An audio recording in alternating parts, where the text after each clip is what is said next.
서로를 축복하는 것은 좋은 일이죠. 주보에 제가 글을 실었습니다. 내 인생은 우연의 연속에 불과한 것인가? 아니면 하나님의 계획 속에서 이루어지는가? 그렇다면 내가 처한 환경, 내가 만나는 사람은 나에게 어떤 의미인가? 특히 내가 겪는 고난의 의미는 무엇인가? 오직 하나님 앞에서 살아간 요셉을 통해서 그 답을 발견할 수 있다. 오늘은 요셉 이야기를 하려고 합니다. 좀 개인적인 이야기일 수도 있는데, 지난주에 제 아내가 그 전화를 받았어요.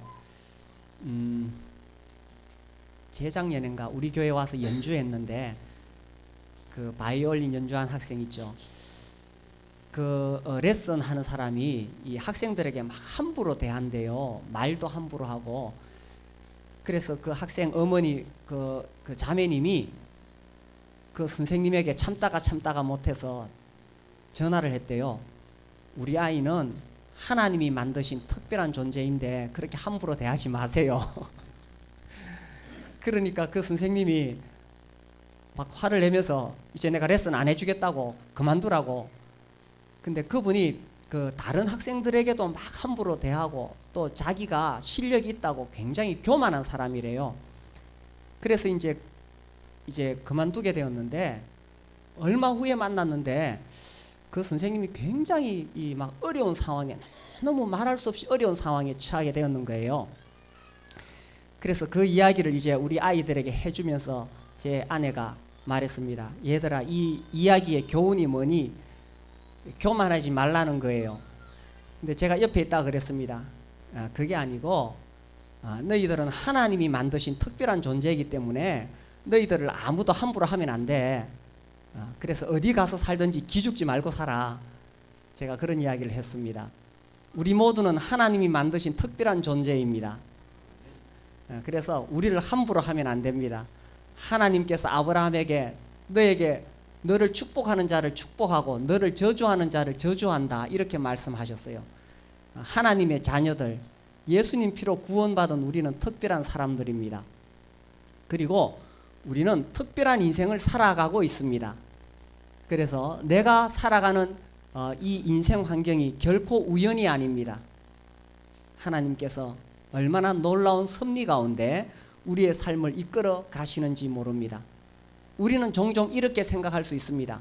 아니, 그런 특별한 사람들, 성경에 나오는 요셉이나 다윗, 아브라함, 그런 사람들에게만 해당되는 이야기가 아닙니까? 아유, 나는 그냥 평범한 보통 사람인데요. 그렇지 않습니다.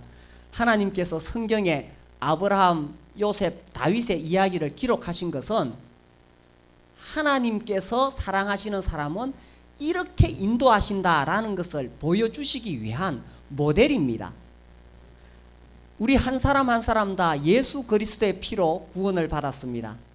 하나님께서 자기 아들을 십자가에 내어주실 만큼 나를 사랑하셨다면 내가 어떻게 평범한 보통 사람이 되겠습니까? 우리 모두 특별한 사람입니다. 옆 사람에게 이야기해 보십시오. 특별하시군요. 우리 모두 특별한 사람입니다. 이 요셉의 생애를 보면 하나님께서 이 요셉의 생애를 인도하신 걸 보면 정말 특별하다는 것을 알 수 있습니다.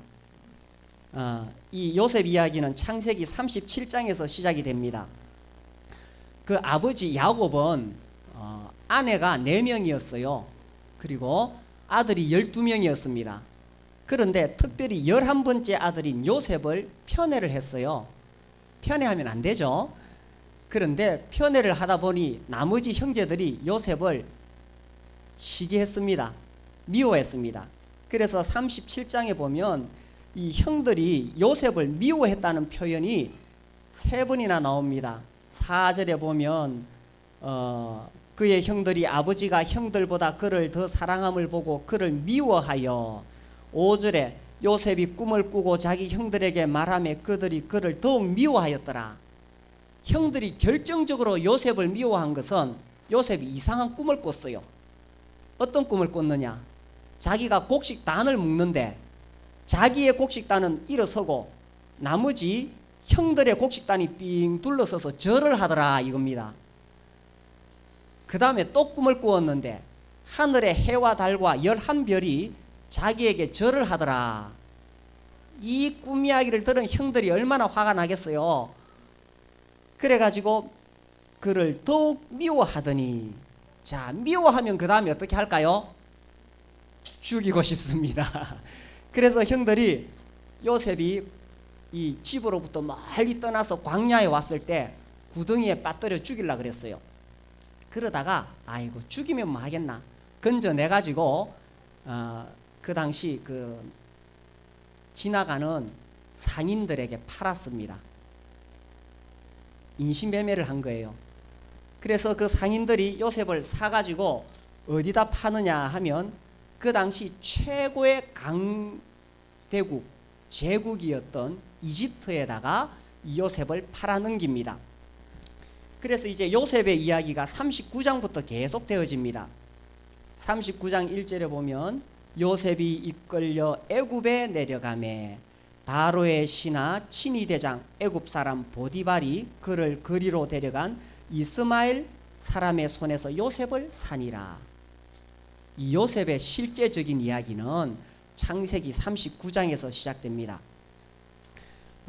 이 요셉이 이제 이집트 땅 애굽 땅에 노예로 팔려왔습니다. 그 당시에 이집트의 왕이었던 바로의 신하 친위대장 보디발이라는 사람의 집에 노예로 팔려왔습니다. 자, 이 이야기를 혹시 처음 듣는 분이 계실지 모르겠는데 요셉은 특별한 생애를 살았다고 했는데 아니 뭐 노예로 팔려간 이야기로 시작됩니까? 하나님께서 사랑하시는 특별한 사람이라면 노예로 팔려가면 안 되겠지요. 그런데 요셉은 노예로 팔려오게 된 것입니다. 워렌 워스비가 쓴 이 요셉에 대한 이야기에 보면 이런 이야기가 나옵니다. 요셉이 이제 노예로 팔려왔어요. 그래서 보디발이 묻습니다. 야, 네 이름이 뭐냐? 요셉. 그러니까 보디발이 한 대 딱 때립니다. 다시 묻습니다. 네 이름이 뭐냐? 요셉. 또 한 대 쥐박습니다. 세 번째, 네 이름이 뭐냐? 요셉입니다. 그 아버지의 사랑받던 형들 10명의 형들을 제치고 특별한 사랑을 받던 부잣집의 귀한 아들, 형들이 입지 못하던 채색 옷을 입었다고 되어 있습니다. 특별히 좋은 음식을 먹었습니다. 그는 자유로웠습니다. 그런데 그 요셉이 노예로 팔려와서 이때부터 이 요셉의 생애가 본격적으로 시작이 되어집니다. 그러면서 이 팔려왔는데 참 놀라운 것은 그런 고난 가운데서 하나님께서 요셉과 함께 하셨다 하는 이야기가 39장에 나옵니다. 요셉의 생애가 왜 특별하냐 하면 이 고난 가운데 하나님께서 함께 하셨다라는 것입니다. 우리가 살아가면서 수없이 많은 어려운 일을 당합니다. 내가 하나님의 특별한 사람이라고 믿는 사람은 이런 고난 가운데도 나와 함께 하시는 하나님을 경험할 수가 있습니다.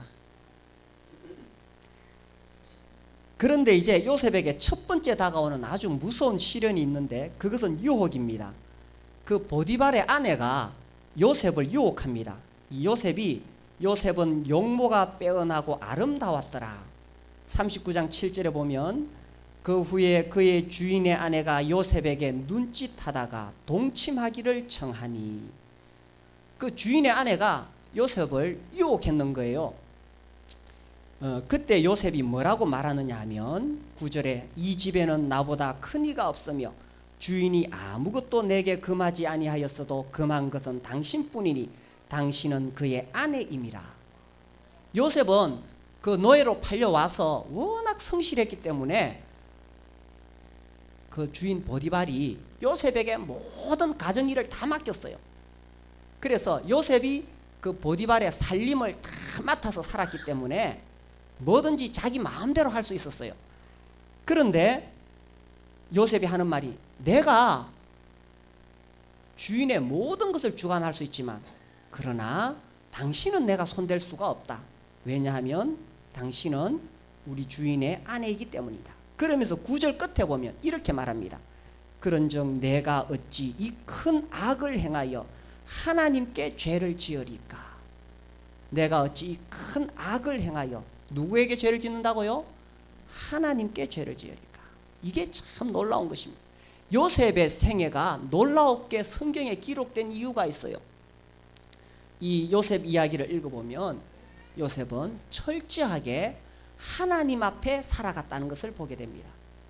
그는 환경이 어떠하든지 사람이 자기에게 어떠하든지 철저하게 하나님 앞에서 살아갔다는 것입니다. 그래서 그 여자가 자기를 유혹했을 때에 범죄를 하더라도 사실 아무도 모를 수 있어요. 사람들은 아무도 모를 수 있어요. 그러나 요셉이 두려워한 것은 사람이 아니라 하나님이었다는 것입니다.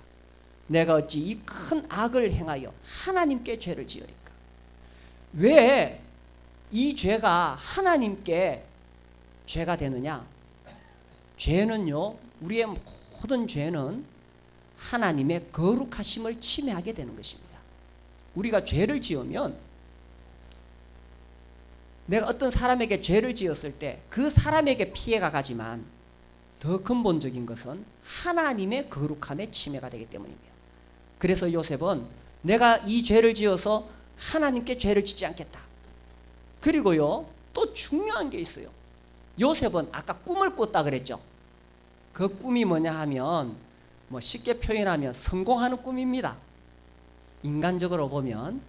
그러나 하나님의 뜻 안에 보면 하나님께서 요셉을 크게 사용하신다, 그런 뜻입니다. 요셉을 하나님이 크게 사용하실 계획을 가지고 있는 것을 꿈을 통해서 보여주셨는 거예요.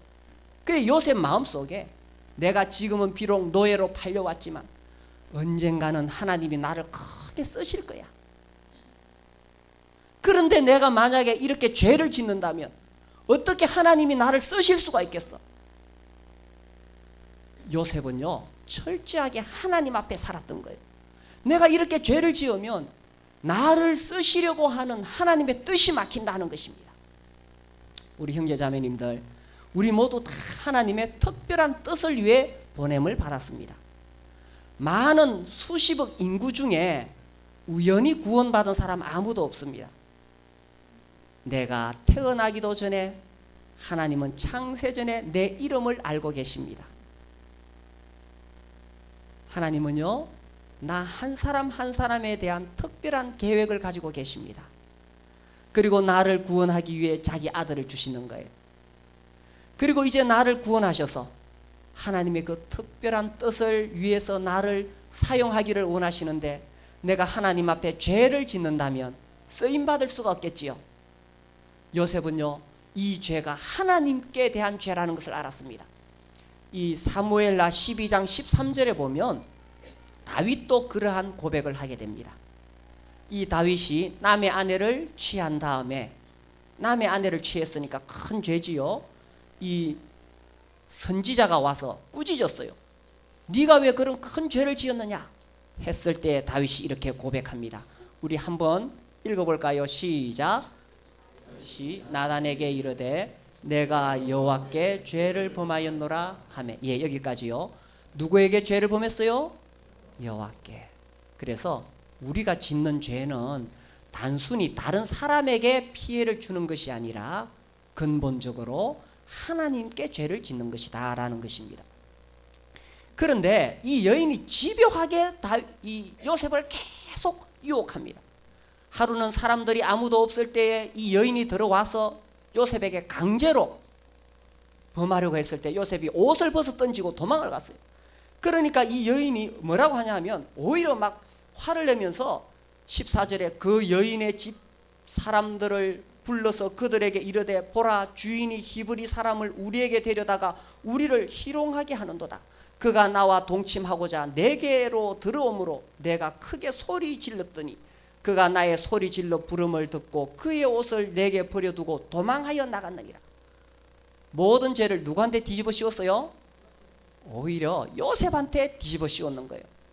자기가 그런 나쁜 죄를 저질러 놓고는 요셉이 도망가니까 요셉이 자기를 범하려고 했다, 이렇게 죄를 뒤집어 씌웠던 것입니다. 그래서 결국 요셉이 그 주인에 의해서 어디로 가게 되었을까요? 감옥으로 들어가게 되었던 것입니다. 우리가 이 이야기를 볼 때 이게 무슨 하나님의 특별한 생애이냐, 그 아버지 집에서 사랑받고 또 자유를 누리고 또 좋은 옷 입고 맛있는 거 마음대로 먹고 그렇게 살다가 말도 통하지 않는 먼 낯선 나라에 노예로 끌려와서 고생하다가 그나마 그 집에서 이제 좀 자리 잡고 살만했는데 이제는 또 진짜 파렴치범으로 몰려서 감옥에 끌려가게 된 것입니다. 자, 이렇게 감옥에 끌려갔어요. 그런데 이 요셉은 감옥에 끌려가서도요 참 성실했어요. 요셉은 노예로 끌려왔을 때도 성실하게 일했고 또 감옥에 왔을 때도 성실하게 일했어요. 이것이 바로 하나님 앞에 살아가는 사람의 모습입니다. 하나님 앞에 살아가는 사람은요, 환경이 어떠하든지 그냥 주어진 환경 속에서 성실하게 살아가는 거예요. 하나님 앞에 살아가는 사람은 환경을 원망하지 않습니다. 불평하지 않습니다. 낙심하지 않습니다. 하나님, 왜 나를 이렇게 어려운 환경으로 집어넣어요? 왜 나를 아버지 집에서 나를 노예로 팔려오게 해요? 하나님, 왜 나를 아무 죄도 없는데 감옥에 집어넣어요? 원망하지 않습니다. 하나님 앞에 사는 사람은 오직 하나님만 의지하고 노예로 끌려왔든지 감옥에 들어갔든지 간에 하나님 의지하기 때문에 하나님 앞에서 성실하게 살아가고 있는 것입니다. 그런데 그 감옥은 정치범들이 들어오는 감옥이었어요. 여기에서 이제 이 두 사람이 특별히 나오는데, 이 바로 왕의 술 맡은 관원장과 떡 굽는 관원장이 끌려왔어요. 감옥에 들어왔어요. 근데 두 사람이 꿈을 꾸었는데 이 사람들이 근심이 되는 거예요. 무슨 이상한 꿈을 꾸었는데 이게 무슨 뜻인지 알 수가 없어요. 그래서 근심하고 있는 것을 보고 요셉이 뭐라고 하느냐, 40장에 들어가면 40장 7절, 요셉이 그 주인의 집에 자기와 함께 갇힌 바로의 신하들에게 묻되 어찌하여 오늘 당신들의 얼굴에 근심의 빛이 나이까? 8절, 그들이 그에게 이르되 우리가 꿈을 꾸었으나 이를 해석할 자가 없도다. 요셉이 그들에게 이르되, 그 다음 뭐라 그러십니까? 해석은 누구에게요? 하나님께 있지 아니하나이까? 청하건대 내게 이르소서. 야, 여기서 또 뭘 느낍니까? 요셉은요 여전히 하나님 앞에 살아가고 있다는 것입니다. 어쩌면요 요셉으로서는 참 낙심이 될 수 있어요. 자기가 처음에 노예로 팔려왔을 때 그 정도 고난에서 끝나기를 바랬겠지요. 그런데 진짜 아무것도 잘못한 거 없이 감옥에 끌려왔어요. 얼마나 분통이 터지겠어요. 아마 저 같은 사람이었으면 단식 투쟁했을 것입니다. 진짜 요셉이 나쁜 죄인으로 팔려왔는데 그러면요 하나님에 대한 신앙도 잃어버리게 됩니다. 사람들이 계속 어려운 일 당하면 믿음이 좋던 사람들도요 하나님에 대해서 낙심해 버립니다. 아이고 이제 더 이상 하나님이 나를 도와주지 않는가 봐 하면서 믿음을 잃어버리게 됩니다. 그런데 요셉은 이 감옥에 끌려와서도 믿음을 잃었어요? 안 잃었어요? 안 잃었어요. 요셉이 그 정치범들이 우리가 무슨 꿈을 꾸었는지 모르겠다 말했을 때 아주 자신 있게 당당하게 해석은 하나님께 있지 아니하나이까? 내게 이르소서. 이게 무슨 말입니까? 요셉은 이 감옥에 끌려왔지만 여전히 하나님과 동행하고 있었다. 하나님과 여전히 좋은 관계 속에 있었다. 여전히 요셉은 하나님과 사랑을 나누고 하나님과 교제하고 있었다라는 것입니다. 만약에 요셉이 감옥에 끌려와서 낙심하고 하나님으로부터 멀어져 있다면 이런 말이 안 튀나옵니다. 그렇지 않겠어요? 그런데 요셉이 바로 해석은 하나님께 있지 아니하나이까 이렇게 말할 수 있던 것은 그만큼 하나님과의 관계가 좋았다는 뜻입니다. 그래서 요셉은 오랜 고난과 겹친 시련에도 하나님에 대한 신앙이 식지 않았다라는 것입니다. 그래서 이제 그 꿈 해석을 해줍니다. 술 맡은 관원장이 말하기를 내가 꿈에 보니까 이 한 포도나무 3가지가 있는데 거기 포도를 따서 내가 이 포도즙을 짜가지고 바로 왕에게 바쳤다. 그러니까 요셉이 아하, 그것은 당신이 3일 안에 복직이 될 것입니다. 다시 바로에게 술을 바치는 그 자리로 복직이 될 것입니다. 그러니까 떡 맡은 관원장이 아, 나도 꿈을 꾸었다. 내가 떡 3광주리를 머리에 이고 가는데 새들이 와서 재리에 있는 떡을 먹더라. 그러니까 이 떡 굽는 관원장도 꿈이 비슷하니까 좋은 해몽이 나올 줄 알았어요. 그런데 요셉이 뭐라 그랬어요? 아, 그것은 당신이 3일 안에 죽을 것입니다. 새들이 와서 떡을 쪼아 먹었으니 당신은 3일 안에 이 나무에 달리고 새들이 당신의 고기를 뜯어먹게 될 것입니다. 자, 3일 뒤에 어떤 일이 일어났어요? 3일 뒤가 바로의 생일이었어요. 그래서 그 2사람을 불러 올렸습니다. 그리고 요셉의 해석대로 술 맡은 관원장은 전직을 회복했고 떡 굽는 관원장은 메어 달리게 되었습니다. 요셉이 미리 술 맡은 관원장에게 부탁을 했어요. 나는 사실 잘못한 것이 없이 감옥에 왔습니다. 당신이 복직이 되거든 꼭 나를 생각해서 이 감옥에서 좀 꺼내 주십시오. 그때는 내가 그러지 이렇게 대답했겠지요. 그런데 그만 술 맡은 관원장이 복직이 되고 나서는 요셉을 잊어버렸는 거예요. 야, 사람들이 급할 때는 찾다가 누구나 다 그래요. 그래서 얼마를 잊어버리고 있었느냐? 2년 동안 까맣게 잊어버리고 있었어요. 그런데 41장에 보면 이 술 맡은 관원장이 요셉을 기억할 수밖에 없는 상황이 생깁니다. 이 바로가 이제 왕이 꿈을 꿨어요.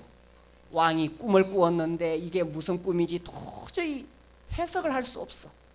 그래서 나라의 똑똑하다는 현인들을 다 불러다가 또 그 당시 이방 나라니까 점술가들을 불러다가 물어봤겠지요. 내가 이런 꿈을 꾸었는데 이 꿈이 무슨 뜻이냐? 아무도 해석을 못했어요. 그제사 술 맡은 관원장이 누가 생각이 났을까요? 그렇지, 요셉. 그래가지고 요셉을 불러들이게 됩니다.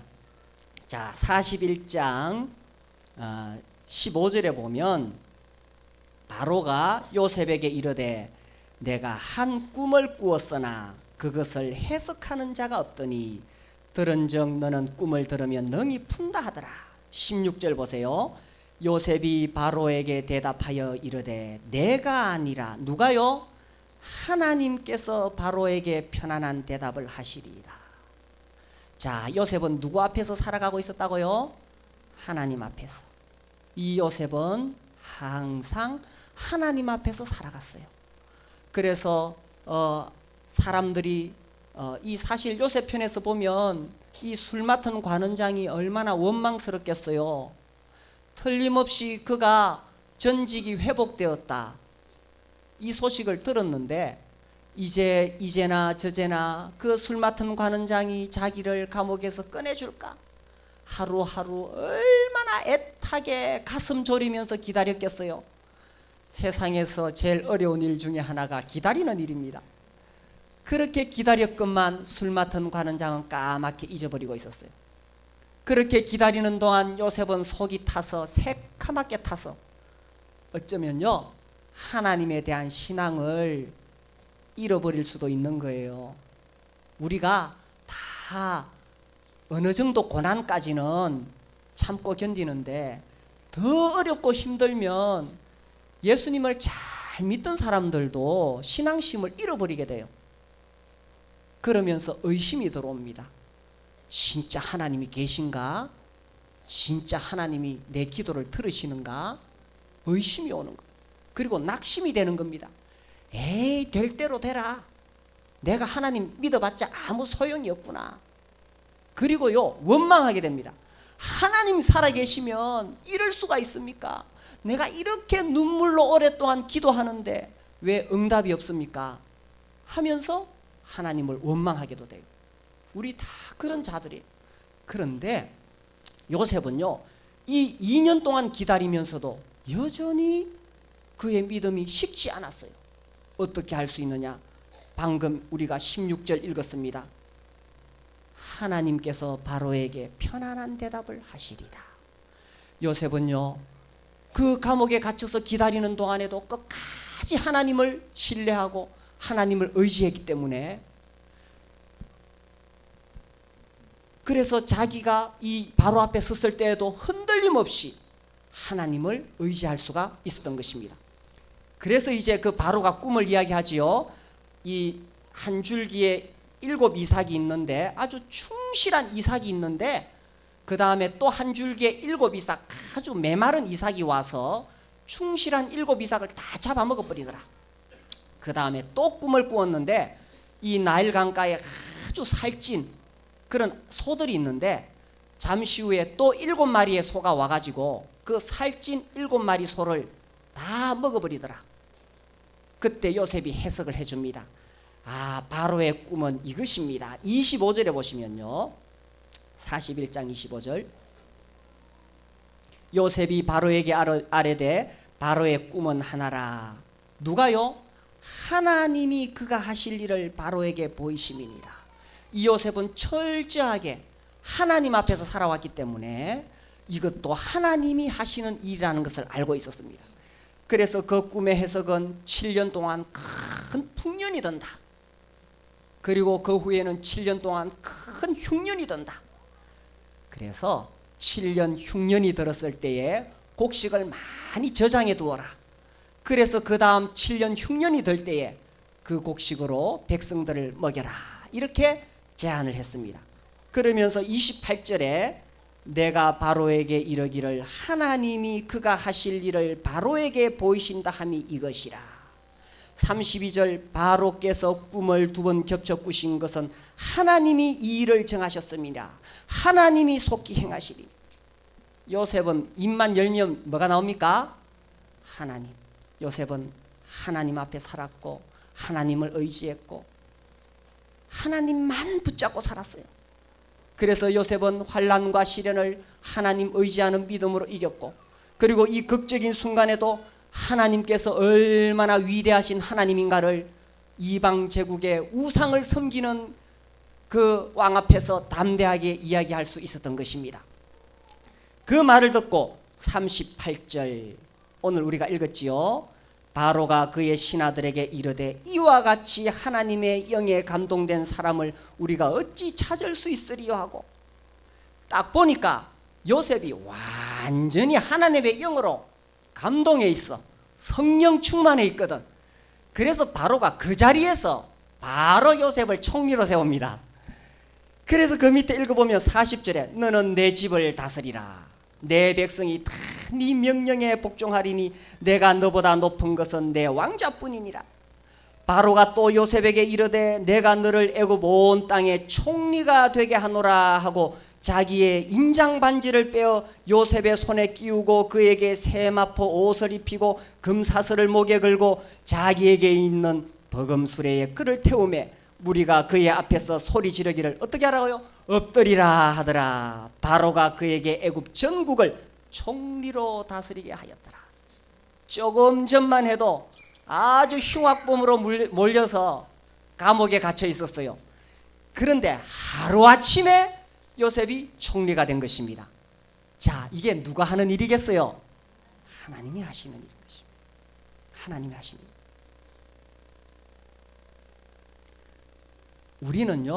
우리는 우리가 처해 있는 환경밖에 볼 수 없어요. 그래서 왜 나에게 이런 어려운 일이 오는가? 왜 사람들이 나를 괴롭히는가? 그것밖에 모르지만 하나님은 하나님의 크신 계획을 가지고 하나님의 뜻을 이루어 가시는 거예요. 자, 여기서 아주 중요한 질문이 있는데, 이제 하나님은 이 요셉을 통해서 흉년에 든 사람들을 구원하기를 원합니다. 7년 동안 흉년 들었으니 다 굶어 죽잖아요. 구원하기를 원하십니다. 그래서 요셉이 처음에 꿈을 꾼 대로 곡식단들이 절을 하게 되고 하늘의 해와 달과 11별이 절을 하게 됩니다. 그러면 그 꿈을 이루려면 이런 방법이 있어요. 아버지 야곱이 요셉을 이집트로 유학을 보내는 거예요. 그래서 이집트에 유학 와가지고 요셉이 열심히 공부하는 거예요.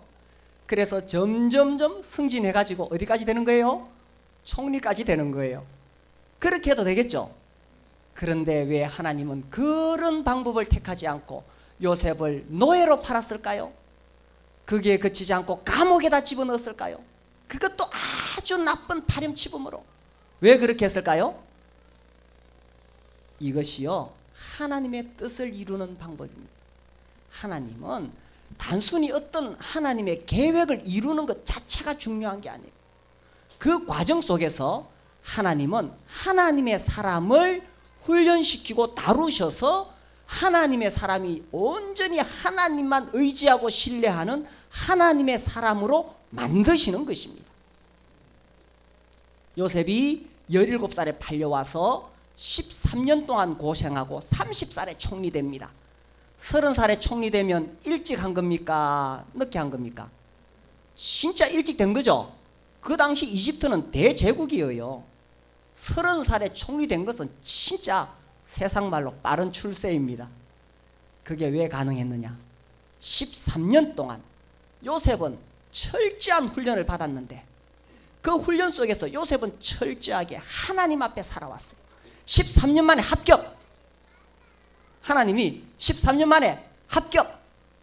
그래서 30살에 총리로 세우는 것입니다. 하나님은 어떤 일을 하시는 것보다 더 중요한 것은 그 과정 속에서 나를 만들어가는 거예요. 나의 인격을 만들어가는 거예요. 나의 믿음을 다듬어가는 거예요. 그래서 내가 정말 철저하게 부서지고 깨지고 완전히 박살이 나야 돼요. 그래야 하나님께 쓰임받아요. 내가 열심히 한다고 되는 거 아니에요. 내가 능력 있다고 되는 거 아니에요. 내가 지혜 있다고 되는 거 아니에요. 내가 정말 철저하게 하나님의 사람으로 성장하게 될 때, 그때 비로소 하나님이 나를 사용하시는 것입니다. 자, 이 요셉의 이야기는 여기서 끝나지 않고요, 이제 진짜 해결해야 될 일이 남았어요. 누구를 만나야 됩니까? 형들을 만나야 돼요. 형들이 자기를 노예로 팔았잖아요. 이를 박박 갈고 있다가 형들이 나타났을 때 어떻게 해야 돼요? 곤장을 쳐야 되겠죠. 그런데 요셉 그렇게 하지 않았어요. 형들을 다 용서해 줬어요. 자, 그 이야기가 45장에 나옵니다. 45장, 창세기 45장. 형들이 요셉을 만날 수밖에 없었어요. 왜냐하면 흉년이 들어서 먹을 것이 없는데 들리는 소문에 이집트에는 먹을 것이 있다. 그래서 양식을 사러 형들이 곡식 사러 왔다가 드디어 요셉을 만났는 거예요. 얼마나 놀랬겠어요. 그래서 막 형들이 무서워가지고 벌벌 떨고 있습니다. 45장 3절에 요셉이 그 형들에게 이르되 나는 요셉이라 내 아버지께서 아직 살아계시니까 형들이 그 앞에서 놀라서 대답하지 못하더라. 아마 한국말로 사시나무 떨듯이 떨고 있더라, 이렇게 되었을 것입니다. 요셉이 형들에게 이르되 내게로 가까이 오소서. 그들이 가까이 가니 이르되 나는 당신들의 아우 요셉이니 당신들이 애굽의 판자라. 내가 요셉 맞습니다. 5절 당신들이 나를 이곳에 팔았다고 해서 근심하지 마소서, 한탄하지 마소서. 누가요? 하나님이 생명을 구원하시려고 나를 당신들보다 먼저 보내셨나이다. 이게 놀라운 것입니다. 왜 요셉이 형들을 용서할 수 있었느냐? 요셉은 누구 앞에 살았어요? 하나님 앞에 살았어요. 하나님 앞에. 인간적으로 보면 철저하게 복수하고 싶지요. 그러나 요셉은 깨달았어요. 아, 내가 여기 총리가 된 것도 형들이 나를 팔아서 됐지. 그러면 왜 형들이 나를 팔았을까? 하나님이 나를 애굽에 총리 삼으려고 형들을 이용했을 뿐이구나. 그렇다면 형들이 나에게 무슨 잘못이 있어? 하나님이 하신 일인데. 그래서 용서가 되었던 것입니다. 자, 그러면서 6절에 이 땅에 2년 동안 흉년이 들었으나 아직 5년은 밭가리도 못하고 추수도 못할지라. 7절 하나님이 큰 구원으로 당신들의 생명을 보존하고 당신들의 후손을 세상에 두시려고 나를 당신들보다 먼저 보내셨나니 그런즉 나를 이리로 보낸 이는 당신들이 아니요 누구라고요? 하나님이시라. 요셉은 철저하게 하나님 앞에 살아갔던 것입니다. 하나님은요 이 이스라엘 민족을 흉년에서 보존하기를 원했어요. 그러니까 하나님의 큰 계획이 있어요. 그 계획 가운데 그 당시 이스라엘 그 야곱 족속들은 가나안 땅에 살았어요. 가나안 땅에 살면 가나안은 정말 우상 숭배하는 곳이라, 우상을 숭배하는 곳에서 살면 안 돼. 그래서 그들을 애굽 땅으로 이끌어서 고센이라는 특별한 지역에서만 살게 합니다. 그래서 이 나중에 이제 이 야곱의 후손들이 애굽 땅으로 오는데 이 성경학자들은 그 고센 땅을 이스라엘 민족이 탄생하기 위한 인큐베이터다 라고 말합니다. 그래서 거기서만 자기들끼리 딱 순수한 혈통을 보존하고요, 혈통을 보존해야 돼요. 두 번째, 거기서 순수한 여호와 신앙을 그대로 보존해요. 그럴 필요가 있었기 때문에 하나님은 그들을 애굽 땅으로 데려와야 돼요. 그리고 큰 흉년이 될 걸 알았어요. 그래서 흉년 동안에 그들을 보존할 필요가 있었어요. 그리고 나중에 애굽 땅에서 나갈 때에 애굽에 금은 보화를 들고 나가야 돼요. 그거 가지고 뭐 합니까? 성막을 지어야 돼요. 그러니까 하나님은 이런 계획을 다 가지고 있었어요. 이런 원대한 계획을 가지시고 요셉을 부르셨는 거예요. 그리고 요셉을 먼저 보내셨는 거예요. 시편 105편 17절에 보시면요, 시편 105편 17절에서 20절에 이렇게 나와요. 자, 우리 읽어봅시다. 시작. 그가 삶을 앞서 보내셨으며 요셉이 종으로 팔렸도다. 그의 발은 착고를 차고 그의 몸은 쇠사슬에 매였으니 곧 여호와의 말씀이 응할 때까지라. 그의 말씀이 그를 단련하였도다. 왕이 사람을 보내어 그를 석방하며 무백성의 통치자가 그를 자유롭게 하였다. 자, 그가 한 사람을 앞서 보내셨으며, 그가 누굽니까? 하나님이 그런 계획을 이루기 위해 요셉을 앞서 보냈다라는 것입니다. 하나님은요 처음부터 이런 계획을 다 가지고, 창세기 15장 보겠습니다. 하나님께서 아브라함에게 예언하셨어요. 15장 13절과 14절 우리 읽어보겠습니다. 시작. 여호와께서 아브라함에게 이르시되 너는 반드시 알라. 내 자손이 이방에서 객이 되어 그들을 섬기겠고 그들은 400년 동안 네 자손을 괴롭히리니 그들이 섬기는 나라를 내가 징별할지며 그 후에 내 자손이 큰 재물을 이끌고 나오리라. 아브라함 시대 하나님은 벌써 아브라함의 아들 이삭, 이삭의 아들 야곱, 야곱의 아들 요셉, 그 손자들에 의해서 일어날 일들을 미리 예언하시고 계획하셨는 거예요. 그리고 그 계획을 이루기 위해서 이 요셉을 보내셨던 것입니다. 이제 우리가 이 이야기를 정리하면요, 요셉은 자기가 처한 환경을 이해할 수가 없습니다. 그러나 하나님은 계획을 가지고 계셨던 거예요. 우리가 살아가면서 내가 받는 이런 시련들 나는 이해할 수 없어요. 그러나 하나님은 알고 계세요. 요셉이 형들을 원망할 수 있겠죠. 왜 나를 팔았어요? 그러나 이제 보니까 형들이 팔기 잘했네, 그죠? 그리고 보디발의 아내한테 가서 항의할 수 있죠. 당신이 나를 그렇게 나쁜 사람으로 몰았어요. 아이고 감옥에 갇히기 잘했네. 감사해야지. 형들에게도 감사하고 보디발의 아내에게도 아이고 나를 이렇게 감옥에 보내주셔서 감사합니다. 그러고 보니 나를 어려움에 처하고 힘들게 하는 사람들도 다 이유가 있네요. 하나님의 특별한 사람들이 함부로 할 수 없습니다. 그런데도 우리가 살아가면서 상처받는 일이 생기는 것은 하나님의 특별한 계획 가운데 있다라는 것입니다. 이 요셉이 30살 젊은 나이에 이 시험을 다 합격하고 총리가 될 수 있었던 것, 첫 번째로요, 그가 받는 시련 속에서도 그는 좌절하지 않고 철저하게 하나님만 신뢰했다. 하나님 앞에 살았다. 두 번째로요, 그는 죄의 유혹을 하나님 앞에서 이겨냈다. 죄를 지었으면, 넘어갔으면 큰일 날 뻔했죠. 죄 지으면 안 돼요. 세 번째로 그는 형들과 보디발의 아내로부터 받은 상처를 극복할 수 있었다라는 것입니다. 우리 모든 형제자매님들, 우리를 어렵게 하는 사람들, 우리의 힘든 상황들, 우리는 이해하지 못하지만 하나님의 크신 계획을 생각하시고 모든 시련과 죄의 유혹을 다 이겨내시고 승리하시게 되기를 바랍니다.